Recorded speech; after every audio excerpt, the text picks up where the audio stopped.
সবাইকে ওয়েলকাম করছি আপনার প্রিয় শো টক উইথ নাহারে, এবং সাথে আছি আমি হাসিনা আনসার নাহার, যেখানে আমরা কথা বলি সময়ের সেরা মানুষের সঙ্গে, শুনি তার জীবনের গল্প, জানি তার অভিজ্ঞতার কথা এবং খুঁজি ভবিষ্যতের পথ। প্রিয় দর্শক, প্রতি পর্বে আমাদের স্টুডিওতে একজন অতিথি আমন্ত্রিত আছেন। আজকে আমাদের স্টুডিওতে আমন্ত্রিত আছেন ইমরান উল হাসান।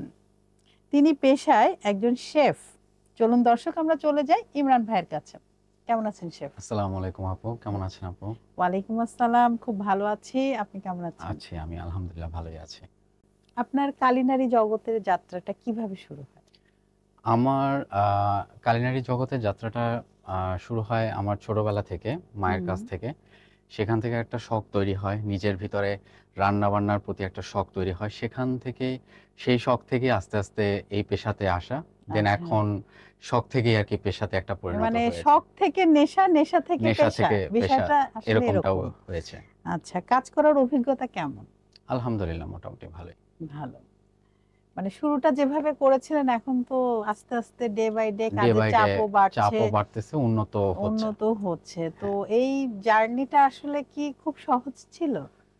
আসলে শুরুর দিকটা অনেকটা একটা চ্যালেঞ্জিং একটা মোমেন্ট ছিল। হুম, আম বিভিন্ন আম আমি যখন রান্না করে, হুম, বিশেষ করে আমার হচ্ছে কি, আমি ক্যাটারিং নিয়ে কাজ করি তো। হুম, হুম, তো সেক্ষেত্রে ক্যাটারিং এর খাবারগুলো হচ্ছে গিয়ে বিভিন্ন কর্পোরেট অফিসে দেওয়ার ক্ষেত্রে হুম, হুম, প্রমোশনের একটা বিষয় থাকে। হুম, হুম, হুম। তারপরে হচ্ছে খাবারের মানের একটা বিষয় আবার থাকে। টাইম ম্যানেজমেন্ট টাইম একটা ব্যাপার ম্যানেজমেন্টের একটা থাকে। বিষয় থাকে। তো সবকিছু মিলিয়ে আসলে একটা চ্যালেঞ্জিং ছিল। হুম, হুম। এখন আলহামদুলিল্লাহ একটু যাচ্ছে ভালোই আরকি। মানে আপনার অভিজ্ঞতাও বাড়ছে, ডে বাই ডে হ্যাঁ, নিজেও উন্নত হচ্ছেন, আবার চেষ্টা করছেন। আর যেহেতু চ্যালেঞ্জ, চারিদিকে প্রতিযোগিতা, সো এখানে টিকে থাকাটাও তো একটা হ্যাঁ, বড় সেটাই। চ্যালেঞ্জ। একটা তো বড় সেটাকে চ্যালেঞ্জ আপনি আরকি। কিভাবে দেখছেন? চ্যালেঞ্জের ক্ষেত্রে যদি বলি, সেক্ষেত্রে আমি চেষ্টা করি আমি যে খাবারই দেই না কেন, হুম, সে খাবারের ক্ষেত্রে আমি হচ্ছে খাদ্য নিরাপত্তাটা সবচেয়ে বেশি আমি হুম। গুরুত্ব সহকারে দেখি। যেহেতু আমি একজন শেফ প্রফেশনে, হাইজিনটা বেশি হাইজিনটা মেনটেন আমি করছে। বেশি দেখি।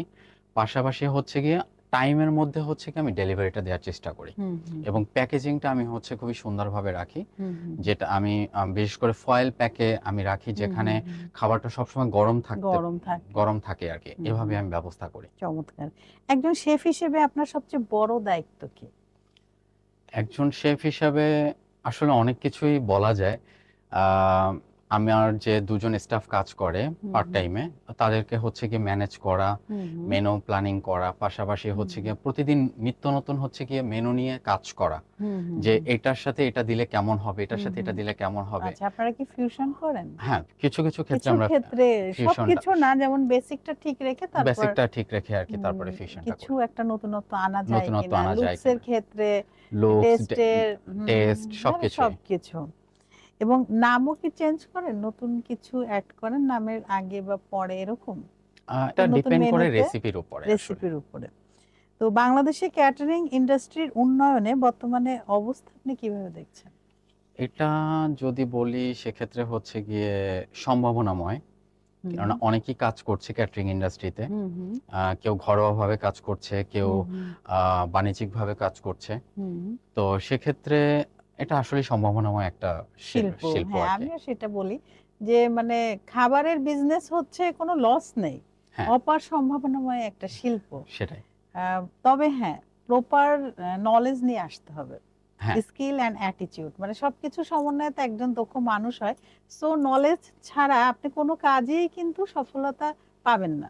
আর বিশেষ করে খাবারের বিষয়ে তো অবশ্যই আপনাকে প্রশিক্ষণের মাধ্যমে আসতে হবে। তো কি কি প্রশিক্ষণ আসলে নেওয়া উচিত বলে আপনি মনে করেন? খাবারের ক্ষেত্রে হচ্ছে বেসিক কিছু, কিছু বিষয় হুম, তার হচ্ছে প্রশিক্ষণ নিতে হবে। বিশেষ করে খাবারটা প্রস্তুতের ক্ষেত্রে হুম, তার কতটুকু সময় লাগতে পারে, সময়ের একটা বিষয় থাকতে হুম, পারে সেক্ষেত্রে।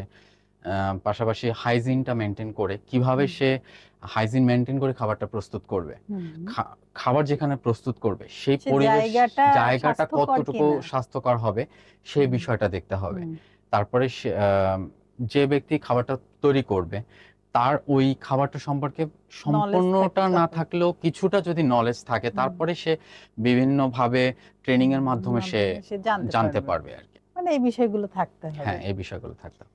আন্তর্জাতিক মানের খাবার পরিবেশনের সবচেয়ে বড় চ্যালেঞ্জ কি?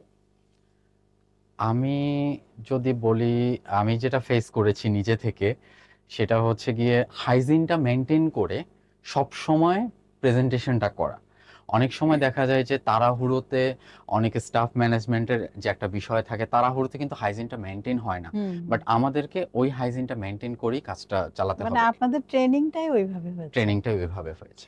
স্থানীয় ফিউশন কুইজিন নিয়ে আপনার অভিজ্ঞতা কেমন, লোকাল আর ইন্টারন্যাশনাল? আলহামদুলিল্লাহ, চেষ্টা চালিয়ে যাচ্ছি, মোটামুটি আছে। রিভিউ কেমন? রিভিউ 10 এর মধ্যে যদি ধরি তাহলে 7.5 to 8। 7.5 to 8, O my god. ভালো, খারাপ না। তো একজন সফল শেফ হতে গেলে কি কি স্কিল সবচেয়ে বেশি দরকার বলে আপনি মনে করেন? একজন সফল শেফের ক্ষেত্রে আমি যদি বলি, হুম। রন্ধন সম্পর্কেও তার জ্ঞান থাকতে হবে। হুম। তার হচ্ছে গিয়ে হাইজিন সম্পর্কে জ্ঞান থাকতে হবে। হুম। সৃজনশীলতা থাকতে হবে। হুম। তার ভিতরে একটা ক্রিয়েটিভিটির একটা ক্রেভিংস থাকতে হবে। হুম, এই হুম, ক্রেভিংসটা থাকলেই তাহলে সে দক্ষ শেফে যেতে পারবে। পাশাপাশি মানসিক চাপ নেয়ার একটা তাকে দক্ষ হতে হবে। মানসিক হুম, চাপ যেকোনো পরিস্থিতিতে যেকোনো জায়গায় কাজ করার মতো মন মানসিকতা তার হুম, ভিতরে হুম, থাকতে হবে। তা ঠিক। তাহলেই সে সফলের হুম, দিকে যেতে পারবে। যেতে পারবে, রাইট। তো ক্যাটারিং ব্যবসায় খাদ্য নিরাপত্তা ও হাইজিন কতটা গুরুত্বপূর্ণ বলে আপনি মনে করেন? এটা শুধু যদি বলি আপু, শুধু ক্যাটারিং ব্যবসা না, খাদ্য সেটা না, মানেই মানেই হচ্ছে হাইজিন। খাদ্য নিরাপত্তা এবং হাইজিন ব্যবস্থা রাখতে হবে। কেননা আমি যদি একটা খাবার মানে হুম, সুন্দরভাবে পরিপাটি করে যদি সুন্দর একটা পরিবেশে যদি তৈরি না করি, তাহলে ওই খাবারটা তো আমারই পরিচিত কেউ না কেউ বা আমারই পরিবারের কেউ না কেউ খাবে। হুম, হুম, হুম, তাহলে আমি ওই চিন্তাটা করে যদি আমি খাবারটা তৈরি করি, তাহলে অবশ্যই খাবারটা 100-এ 100 হুম, হুম, চেষ্টা করা যাবে যে হাইজিনটা একদম, মেনটেন করে। অবশ্যই। আপনার মতে বাংলাদেশের কুলিনারি ইন্ডাস্ট্রি আগামী 5 বছরে কোথায় গিয়ে পৌঁছাবে? সত্যিকার অর্থে আপু আসলেই একটা ক্রিটিক্যাল কোশ্চেন। তবে যদি আমি বলি আমার ছোট একটা অভিজ্ঞতা থেকে, যে আমরা যারা কুলিনারি ইন্ডাস্ট্রিতে কাজ করছি, হুম, হুম, আমাদের হচ্ছে গিয়ে একত্রিতভাবে, আমাদের একত্রিত বলতে যে যার ব্যবসা নিয়ে কাজ করুক, হুম, সমস্যা নেই, বাট আমাদের একতা থাকতে হবে, হুম, ঐক্য থাকতে হবে। আমরা সবসময় যে খাবারই সার্ভ করি না কেন, সেই খাবারের ভিতরে সর্বদা আমাদের হচ্ছে কি হাইজিন মেনটেন থাকবে। হুম, পাশাপাশি হচ্ছে ডেকোরেশন, মানে যেটাকে লুকস আমরা বলি, সেটা থাকবে, টেস্টটা থাকবে, হুম, হুম, খাবারের কোয়ালিটি এবং কোয়ান্টিটি হুম, সেটার উপরে বেস করে থাকবে। তো এগুলো যদি আমরা করতে পারি, সেক্ষেত্রে আমরা এগিয়ে যেতে পারবো এবং কুলিনারি ইন্ডাস্ট্রি আরো এগিয়ে যেতে পারবে বাংলাদেশ থেকে বিশ্ববাজার। বাহ, চমৎকার বলেছেন শেফ। নতুন প্রজন্ম যারা কুকিং ক্যারিয়ার গড়তে চান তাদের জন্য আপনার পরামর্শ কি? নতুন প্রজন্মের জন্য আমি বলতে চাই অধ্যবসায়, কঠোর পরিশ্রম, হুম, আর মানসিকতার একটা চিত্ত, একটা শক্তি, যেটা হচ্ছে গিয়ে আপনার, হ্যাঁ আমি এটাই করব, আমাকে এটা করতেই হবে। হুম, শুধু যে না জাস্ট চাকরি পাওয়ার জন্য এটা করতে হবে এমনটা না, তাকে হুম, এটাকে পেশা এবং নেশা হিসাবে হুম, নিতে হবে।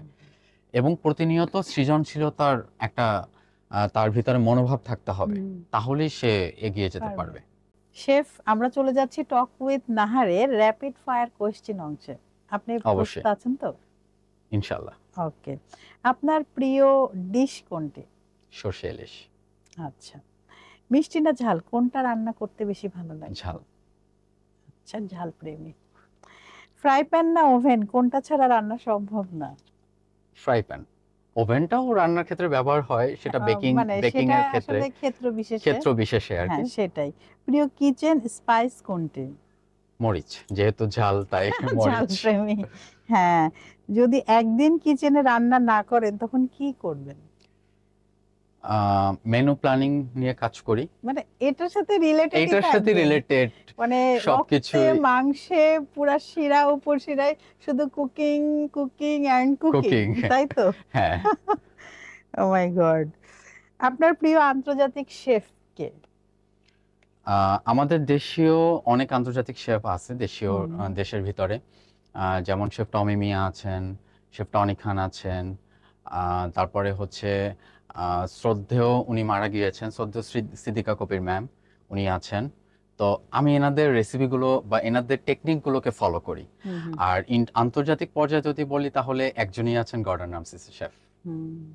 আসলে বাংলাদেশি ঐতিহ্যবাহী খাবার যেটাকে মঞ্চে তুলে ধরতে চান, সেটা কি? আমার সবচেয়ে প্রিয় খাবার সর্ষে ইলিশ। আর কথাই নেই। শেফ এমন ভাবে বলছে, দর্শক আমারই এখন খেতে ইচ্ছা করছে সর্ষে ইলিশ, এইভাবে বলেছে শেফ। আচ্ছা, টেস্ট না লুকস কোনটা আগে বিচার করেন? আগে আগে দর্শনধারী। হচ্ছে দর্শনধারী, তারপরে হ্যাঁ, হচ্ছে গুণ গুণ বিচারী। বিচারী। আচ্ছা, প্রিয় শহর? আমার জন্মস্থান বরিশাল। বরিশাল। প্রিয় খাবার তো শুনলাম, প্রিয় রং? এটা নীল। নীল। নীল। দর্শক, শেফ কিন্তু পড়েও রয়েছে নীল, তার মানে নীল তার অনেক পছন্দ। যাক, এখন আমাদের 21-এর দর্শকরাও জানতে পারলো আপনার নীল পছন্দ। তো শেফ, আপনি যদি আজকের এই মানে এই পজিশনে না থাকতেন, এই ইমরান শেফ যদি না হতেন, তাহলে কি হতেন? এটা যদি না হতাম তাহলে হয়তো বা টিচিং প্রফেশনে যেতাম। আচ্ছা, মানে শেখাতে ভালো লাগে। শেখাতে ভালো লাগে আসলে। আচ্ছা, মানে ঘুরে ফিরে ওই মানে ট্রেনার এইগুলোর মধ্যেই হ্যাঁ, আছেন হ্যাঁ। আপনি। ভবিষ্যৎ পরিকল্পনা কি আছে? ভবিষ্যৎ পরিকল্পনার হচ্ছে নিজেকে আরো একটু সুন্দরভাবে প্রিপেয়ার করা, রান্না বিষয়ক, সেটা কুকিং হতে পারে, বেকিং হতে পারে, আরো ভালোভাবে জানা এবং হচ্ছে গিয়ে যাদের সাথে আমি কাজ করব বা যারা আমার সাথে কাজ করবে তাদেরকে এই রান্নার ব্যাপারে সম্পূর্ণ একটা জ্ঞান তাদেরকে দেওয়া, যাতে তারা সুন্দরভাবে কাজটা সম্পাদন করতে পারে। তো শেফ, আমরা কিন্তু কথা বলতে বলতে অনুষ্ঠানের একদম শেষ দিকে চলে এসেছি। আপনার কেমন লাগলো আমাদের টক উইথ নাহার এসে? অবশ্যই খুবই ভালো লাগছে এবং ধন্যবাদ আপনাকেও আপু, যে এত সুন্দর একটা সুযোগ করে দেওয়ার জন্য, এবং ধন্যবাদ টক উইথ নাহারকেও। আপনাকেও অনেক ধন্যবাদ, আপনি আপনার ব্যস্ত সময় থেকে সময় বের করে আমাদের স্টুডিওতে এসেছেন। সত্যি শেফ, আপনার এই যে কথাগুলো, আপনার ছোট ছোট স্বপ্নগুলো আমাদের হৃদয় ছুঁয়ে গিয়েছে। আবারও নতুন কোনো আয়োজনে আপনার সাথে আমাদের দেখা হবে। অবশ্যই আপু, ধন্যবাদ আপু। ভালো থাকবেন। অবশ্যই আপু। দর্শকের উদ্দেশ্যে কিছু বলুন। দর্শকদের উদ্দেশ্যে একটা কথাই বলার আছে যে আমরা ঘরোয়াভাবে যে খাবারগুলো তৈরি করি, সেই খাবারগুলো যাতে আমরা তো অবশ্যই চেষ্টা করি সুন্দরভাবে তৈরি করার জন্য। যেহেতু খাবারগুলো তৈরি করেন কারা? আমাদের মা চাচিরা, মায়েরা নিজেদের হাতে ভালোবাসার স্পর্শ দিয়ে তৈরি করে। আমরা সেই খাবারগুলো যাতে ঠিক সময় মতো আমরা খেতে পারি এবং খাবারগুলো যাতে অপচয় না করি, এটাই আর কি আমার একটা মেসেজ। বাহ, দারুণ মেসেজ। অনেক ধন্যবাদ শেফ অনেক ধন্যবাদ আপনাকে। আপু। আসসালামু আলাইকুম। ওয়ালাইকুম আসসালাম। দর্শক, আপনারা যারা এতক্ষণ আমাদের সাথে ছিলেন, আমাদের পাশে ছিলেন, আপনাদের সবাইকে অসংখ্য ধন্যবাদ। আবারও নতুন কোনো অতিথিকে নিয়ে আপনাদের সবার মাঝে আমি হাসিনা আনসার নাহার উপস্থিত হব। ততক্ষণ পর্যন্ত আপনারা সবাই ভালো থাকুন, সুস্থ থাকুন এবং আমাদের সাথে থাকুন। আল্লাহ হাফেজ।